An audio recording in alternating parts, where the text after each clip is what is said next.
Alors, on va aller enquêter sur les vortex. On n'a jamais vraiment exploré ce sujet. Aller comprendre qu'est-ce que un vortex, comment ça fonctionne. Ça va être intéressant ça. Ça fait un moment que je voulais l'explorer celui-ci de toute Ouais, façon, donc allons parfait. voir de plus près. Pour une fois, c'est une de mes suggestions. D'habitude, c'est Ouais. toi, je te laisse guider, tu as toujours des idées extra. Alors, Là, qu'est-ce celui-ci. Ouais. qu'est-ce qu'un vortex? Alors déjà, un vortex, c'est un tourbillon d'énergie. Moi, j'ai le mot gouffre qui me vient. OK, gouffre, c'est négatif ça? Ça peut, ça peut. Alors, tourbillon d'énergie, quelle Mm. énergie?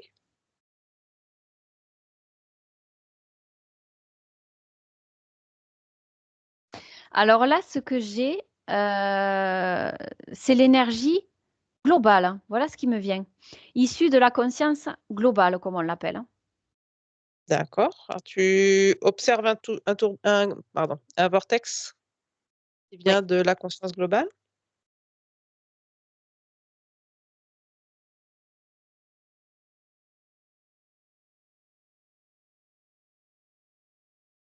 Ben, en fait, c'est un vortex dans lequel se trouve l'ensemble de la création. Tu vois, c'est un OK. vortex OK. où il y a tout dedans. Voilà. Donc, c'est pour ça que je le vois gouffre et immense et plein d'énergie qui tourbillonne et qui descend, en fait. D'accord, ça me fait penser à la galaxie. C'est ça. Bah, ouais, c'est un peu ça, hein. Alors, tu vois, on le voit comme négatif souvent parce que tu vois, ce qui fait peur, c'est cette dimension infinie qui effraie l'esprit humain. C'est pour ça qu'on en a peur des fois et qu'on le perçoit comme négatif, parce que c'est vraiment l'immensité à la fois de ce qui existe et à la fois de notre puissance intérieure. Donc c'est vraiment encore une fois une question de perception. Si cette perception trop grande nous fait peur, visuellement, on peut le réduire un petit peu. Tu vois, ça nous mettra plus en confiance. On peut en faire un mini vortex. Pour autant, tout ce qu'on va mettre à l'intérieur de ça, visualiser ou essayer de comprendre, ça sera moins effrayant d'un point de vue visuel. Tu vois ce que je veux dire? D'accord. Quand tu parles de tourbillon, ça me fait penser aussi, à des cycles. Est-ce qu'il y a un lien ou pas? Je vais aller voir ça.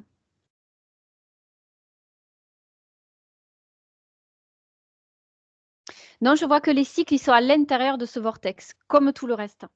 Oui, Ça en fait partie. Mais en fait, ce vortex, c'est comme si tout partait d'en haut. Symboliquement, c'est la création. un Et point tout descend central, dans hein. un entonnoir. Voilà, un point central, c'est l'expérience dans la matière. Voilà ce que j'ai là. J'ai un vortex global. Tu m'as demandé d'avoir celui-là, j'y Ouais. suis. Ouais, ouais, d'accord. Donc un point central, point de départ de la conscience et finalement qui part en tourbillon qui s'élargit. Voilà, parce que finalement, l'immensité descend dans cet entonnoir. Je suis obligée de faire des gestes, hein, c'est plus parlant pour moi. Et ça devient petit à petit de plus en plus limité, restreint, puisqu'après, on arrive dans la matière, là où on est nous. D'accord, OK. Donc, imagine de l'immensité, on passe à un truc finalement où on est enfermé quelque part. C'est pas forcément négatif, mais et ça correspond à notre corps physique. Voilà. Donc, on est très limité dans notre corps physique. Là, c'est très net ce Oui, que j'ai là sous les yeux. C'est pour ça qu'on a d'accord. des OK. perceptions qui ne sont pas très élargies parce que c'est volontaire aussi. On arrive dans quelque chose, on s'en sert pour arriver à expérimenter, justement, c'est l'objectif. Et est-ce que ce tourbillon descend encore plus bas que la matière, que là où on est?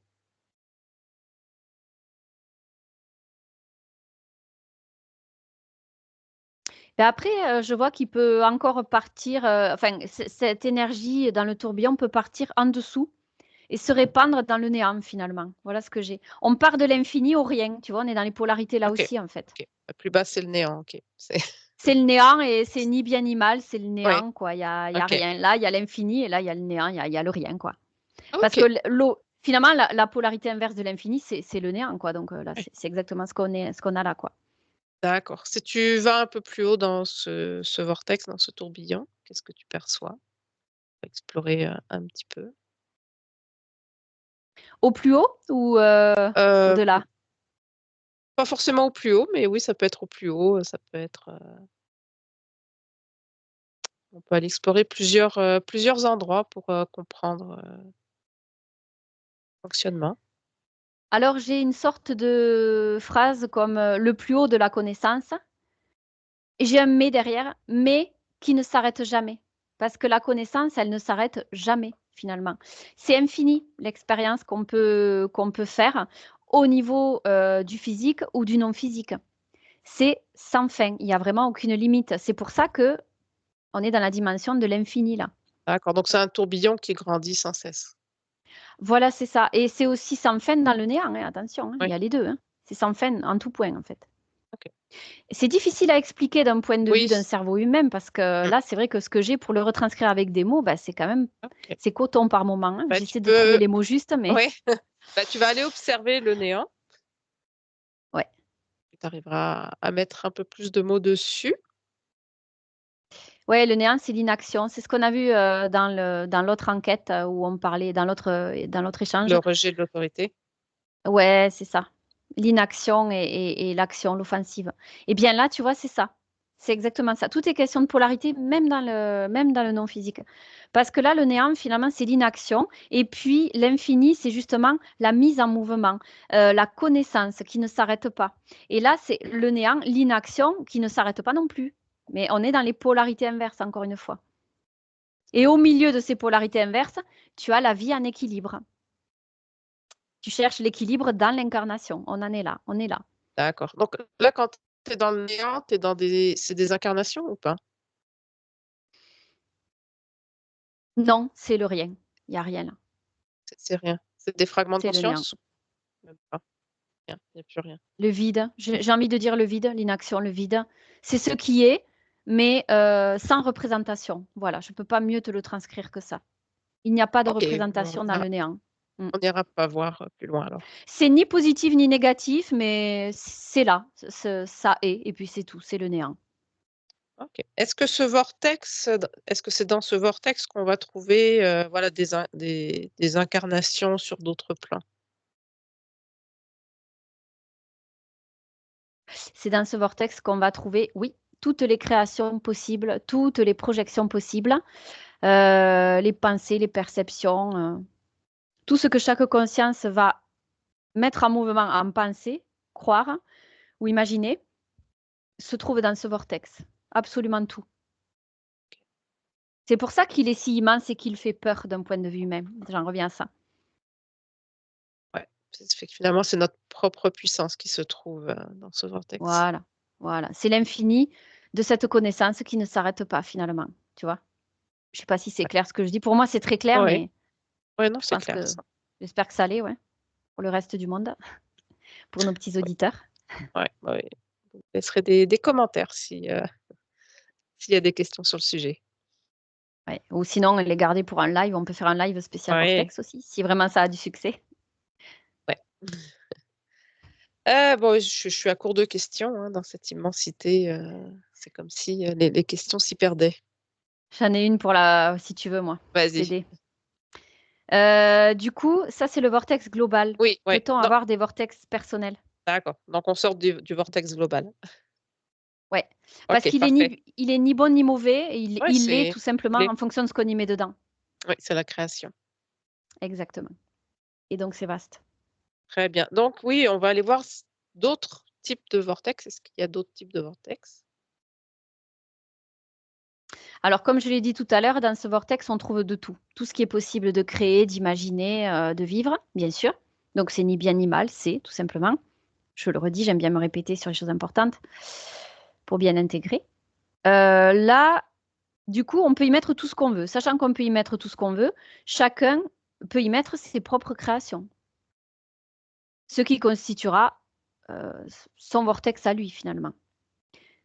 Mais son vortex à lui le mettra en interaction avec ce vortex global dans lequel se trouve le tout, l'ensemble, la création. Tu vois ce que je veux dire? D'accord. Donc ce vortex va relier la personne qui crée à Ouais, ce qu'il souhaite créer.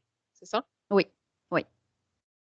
Et tu vois, quand on dit, par exemple, on se relie à l'univers, alors, il y a une part de vérité, mais il faut avoir du discernement. C'est-à-dire que, voilà, on ne remet pas sa puissance à l'univers, se relier à un égrégore. Par exemple, tu vois, une personne qui va dire, je demande à l'univers de m'apporter. Non, non, attention, c'est moi, je mets en mouvement du point de vue de ma conscience, j'interagis avec le reste du cosmos, mais c'est quand même moi qui mets en mouvement. C'est pas l'univers qui m'apporte la solution. C'est très important de bien faire le distinguo, parce que là, sinon, on remet son pouvoir à ce qu'il y a dans la conscience globale. L'idée, c'est de mettre en mouvement sa propre puissance. Donc, il faut que ça parte de soi, tu vois. Donc, on est en lien avec le reste de l'univers, certes, on peut le dire comme ça, mais attention à ce que ça parte bien de nous et que ce soyons nous les créateurs. On échange, c'est une interaction, mais c'est nous qui mettons en mouvement, qui choisissons et qui créons, pas l'univers. Voilà, on D'accord, donc interagit juste quelqu'un, avec voilà. lui. Mmh. Quelqu'un qui, finalement se relierait à un univers plus, astral.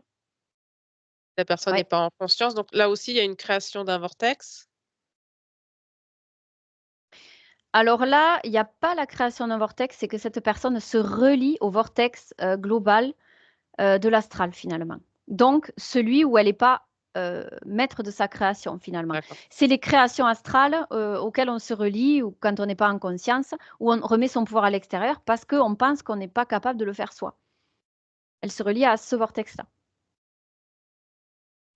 D'accord, donc et pour la personne en conscience, là, comment ça fonctionne, le vortex? Et bien pour la personne en conscience, je vois qu'elle crée son propre vortex, quoi. C'est un ouragan d'énergie, je dirais, tu vois. Un ouragan d'énergie qui a ben, la forme d'un entonnoir, hein, où plus elle va être en conscience, plus ce vortex va tourner vite autour d'elle. Mais c'est l'énergie qu'elle met en mouvement avec ses créations. Il peut prendre la forme qu'elle veut. D'accord. Donc, tu vois, c'est un peu comme si c'était en interaction avec tout ce qui l'entoure, le reste. Et comment on obtient quand on met quelque chose en mouvement, une création? On obtient parce que ça interagit avec ce qu'il y a autour de nous, bien sûr, hein, avec le cosmos et le reste de ce qu'il y a autour. Donc, je vois que ça passe par le haut du vortex, puis ça revient à l'intérieur de la personne. Elle récolte ce qu'elle a mis en mouvement. C'est comme un boomerang qui revient à travers ce vortex, tu vois. Et il est plus large en haut parce que ça représente la perspective de la création et de la connaissance infinie. C'est pour ça qu'il est si large en haut et qu'il impressionne autant. Parce que c'est la perspective de cet illimité dont on n'a pas réellement conscience et qui représente qui nous sommes. Je ne sais pas si c'est assez clair là aussi. Oui, oui, d'accord. C'est symbolique un vortex, Oui. hein.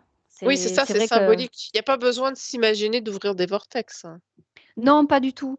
C'est vrai qu'on peut le représenter sous forme de vortex, mais on peut tout simplement se représenter dans sa propre sphère avec l'énergie qu'on met en mouvement là-dedans, quoi. Chacun se le représente comme il veut. On n'est pas obligé de s'imaginer un vortex. Non, on peut juste poser notre intention et le vortex si, s'il y a lieu de créer un vortex, va se créer par lui-même. Exactement. Et là, j'ai envie de dire, par exemple, si vous tombez sur un livre qui vous parle de vortex ou qui vous dit de vous relier au vortex ou de créer votre vortex, eh bien, si pour vous, ça ne vous parle pas de vous relier au vortex ou de le créer, eh bien, faites comme ça vient. Vous imaginez une sphère avec des jolies couleurs, un peu comme une... Moi, j'aime bien le faire avec l'effet bulle de savon, tu vois, un peu de reflets rose et bleu. Moi, j'aime bien le côté féerique un peu. Et ça me permet de mettre plus facilement en mouvement, par exemple, de la douceur ou des créations dans ma sphère. On se l'imagine comme on veut, on n'est pas obligé de suivre à la lettre le truc. Et surtout, au moment où on est en train de lire un truc par rapport à ça, par exemple, si ça ne résonne pas, eh bien, on s'écoute, on laisse de côté ça et on prend ce qui nous parle. Toujours. Très bien. En session, on voit aussi, des vortex dans les maisons, par exemple. Donc souvent, ça relie, à des énergies plus sombres, hein. Oui. Ouais. Alors, qu'est-ce que tu perçois sur ce type de vortex? Créés des fois par la personne ou, des fois ils étaient là avant que la personne, s'installe dans ce logement?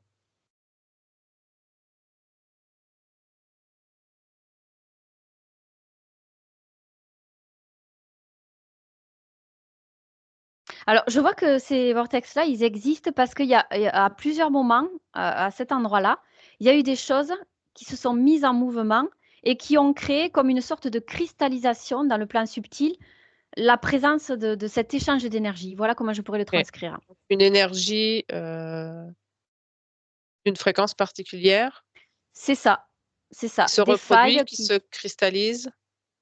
ouais. Et la personne qui entre dans un logement où il y a déjà un vortex présent, ça veut dire qu'avant elle, il y a plusieurs personnes qui sont entrées en résonance ici avec les mêmes vibrations parce que le lieu était chargé de ces mêmes vibrations. Et c'est comme un aimant qui a attiré les choses qui entraient en résonance avec ceux qui avaient déjà présent ici, qui s'est renforcé à force d'expérience, qui ont attiré les mêmes choses. Donc, la personne qui aménage dans un logement où il y a un vortex, eh bien, il y a forcément une part en elle qui entre en résonance avec ce vortex. Et qu'est-ce qui se passe à ce moment-là? Il y a une influence qui se fait et la personne a des ressentis particuliers par rapport à ça. Si elle est alerte, elle va comprendre qu'il y a quelque chose à voir autour de ça. Si elle n'est pas alerte, elle va subir sans comprendre. Et est-ce Voilà ce que qui se joue. ouais, à quoi est relié ce vortex?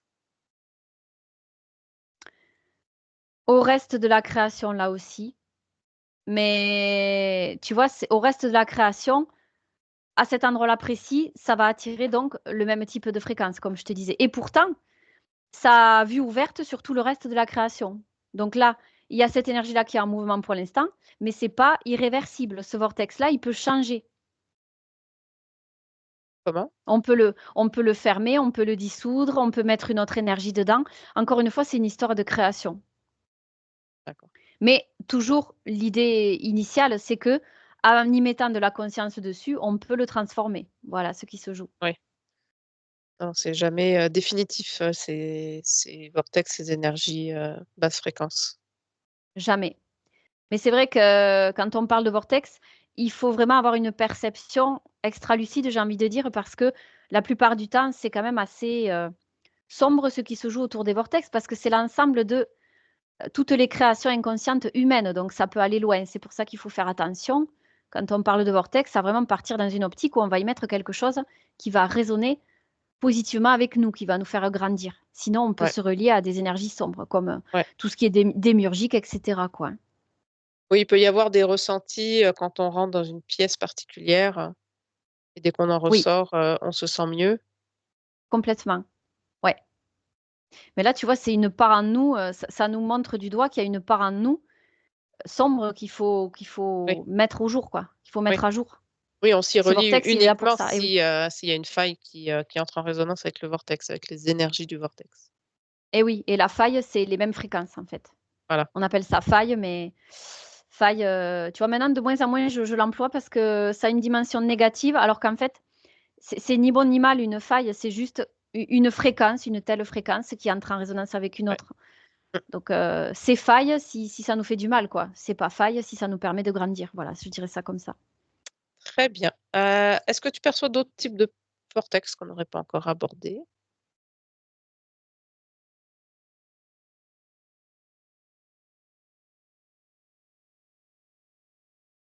Non, franchement, tout est là parce que tout peut exister en fonction des créations de chacun et des perceptions de ce à quoi on se relie, si on est plusieurs à se relier à une croyance. C'est ça un vortex. Donc, vraiment, tout peut exister en fait, hein. Tout peut exister. Donc, là, c'est vraiment une invitation à créer des belles choses pour chacun d'entre nous, quoi, et de se relier aux belles choses. Et de pas forcément se faire une image, je dois me relier à un vortex, quoi. Non. Non, Parce que ça, non, c'est de la représentation symbolique, quoi, mmh. voilà, hein, Bah, là, mais c'est après c'est du mental, hein.